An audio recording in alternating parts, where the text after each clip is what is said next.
parts of you that experience deep pain and suffering that you might not have wanted to allow to come out before. Those parts need to be heard. They need a voice. They need to be acknowledged. This is the pathway to our liberation. This is how we free ourselves. Shadow can be thought of in two different ways. Either all of the hidden and unconscious aspects of ourselves, both good and bad, or just the negative parts of our personality that are unconscious or that we have repressed. But if we want to grow and expand and live our most abundant life, then we need to be open to seeing, acknowledging, feeling, and really loving our shadow. So many of us go through life afraid of our own shadow, partly because it's unknown, but also because we like to reject the parts of ourselves that aren't palatable to us. Parts of us like shame, jealousy, resentment, anger. We like to have a vision for ourselves, and this is subconsciously, we like to have this vision for ourselves that doesn't include those things. We like to think of ourselves as sweet and light and love all the time, for one ultimate reason, that we want to be loved and accepted.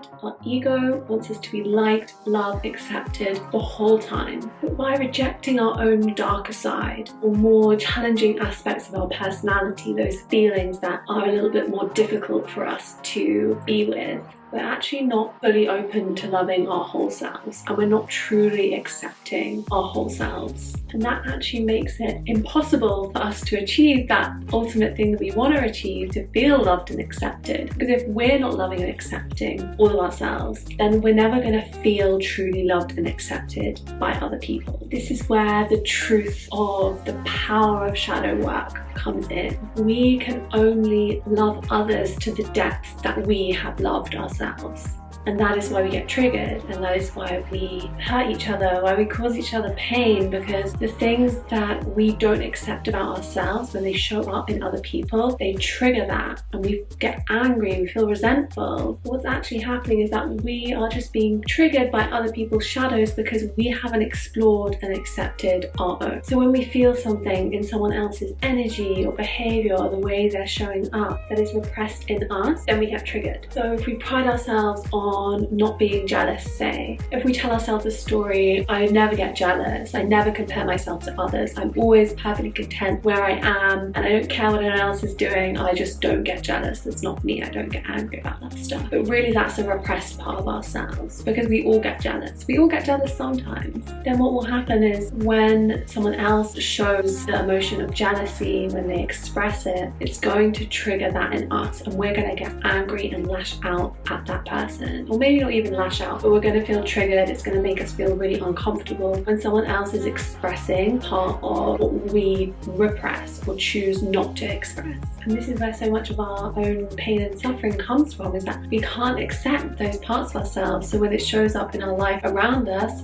we get triggered, and we are the ones who feel that pain or feel hurt or really struggle, feeling anxious or feeling like we need to withdraw and move away from these things, feel really uncomfortable. It really goes deeper than that as well. And the reason I'm sharing this in this video this week is that I wanted to share an example from my own life. Like, I've been diving into my own shadow and wounds, for years now. I'm healing my own trauma. But this is just a reminder that there's still threads of these wounds present all the time. We have ebbs and flows, ups and downs. As much light as there is, there's equal parts shadow. That's the world we live in. It's the duality of the world that we live in. So just a reminder that not to bring anyone down. But even if you're feeling amazing and you're in this beautiful space of pure love and light and everything's feeling so amazing, that doesn't mean that there'll never ever be shadow feelings or shadow to be uncovered ever again. Even if you've had a huge awakening moment and you're in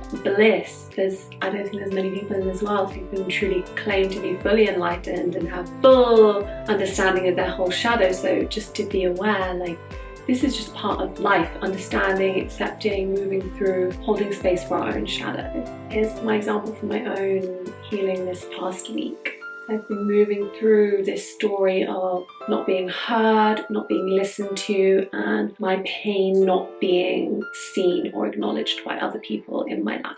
And this very much stems from how the trauma in my childhood unfolded and how I dealt with it, how I hid it. So I've been walking around with this story within me, within my shadow, within my repressed self. This expectation that people should be able to read my mind and they should know what I'm thinking and feeling without me communicating it. And they should even know if I'm lying as well. If they ask me how I am and I say I'm fine, they should know that maybe I'm not actually fine. And even just speaking it now, I can feel how crazy or insane that sounds to really believe that, but that was something that I had internalized from my childhood. What was happening is that anytime I felt something and I didn't say it and I didn't communicate it, I would then feel resentful towards the other person for not knowing, and I would hold them accountable and somehow make them wrong for not knowing what I hadn't expressed or hadn't shared or hadn't communicated. And I know that this is such a common story for so many of us, especially in our most intimate relationships, where we just think people should know what we're thinking, and it's not fair. And regardless of how empathic or intuitive you are, or your partner is, or the people in your life are, no matter how well they can read you, there is nothing better than us simply expressing and communicating our truth from our hearts, and not having this expectation that other people around us should always know how we're feeling or what we're thinking. Really, the truth of this story comes down to the fact that there was a part of me that I wasn't listening to and that I wasn't acknowledging, a part of me that I didn't want to see. And it wasn't really about other people at all. That's just how it manifested in my ego story. But really, it was about that part of me, my inner child, whose voice I wouldn't listen to, and the voice that I silenced some 23 years ago, at the time of my trauma, the one that I didn't allow to speak, or that I was too afraid to speak. The reason sort of doesn't really matter, and I think sometimes people get lost in their healing journey of always needing to know why, and I think often it just gets lost in the in the ether, in another time dimension. The why at the time that the story was created is not always super important to understand in order to heal. In order to heal, we just need to understand the feelings and the energy that was moving through and that was working at that time, and then how we keep replaying the pattern of those feelings and that energy. And every time when we are exposing our shadow, it takes courage. So even though in my personal experience I've been through these stories quite a few times now, and it's still the part of me that I wasn't seeing, was still a very afraid part of me, a part that didn't want to be seen. She didn't want to speak out, she didn't want to voice her truth. So it was still scary. Even though being in my adult body, even though being really well practiced with these modalities, it was still scary. So I really want to acknowledge doing shadow work still takes courage and still takes bravery, even if you've done it 100 times over many years. It really is the bravest thing of all to let your shadow speak and to make space for those challenging emotions to really come up and have airtime. But here's where the magic of shadow work comes into play. Once you bring it to the light, once you've expressed, shared, given voice to, moved through that feeling or that story, it disappears. It no longer exists. Something that my teacher always used to say: what happens to the darkness when you turn on the light? Imagine you're in a dark room and you flip the switch and the light comes on. What happens to the darkness?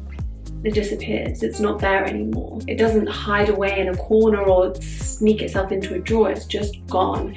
It's not there anymore. This is how we free ourselves from our suffering, by bringing to the light that which was in the dark.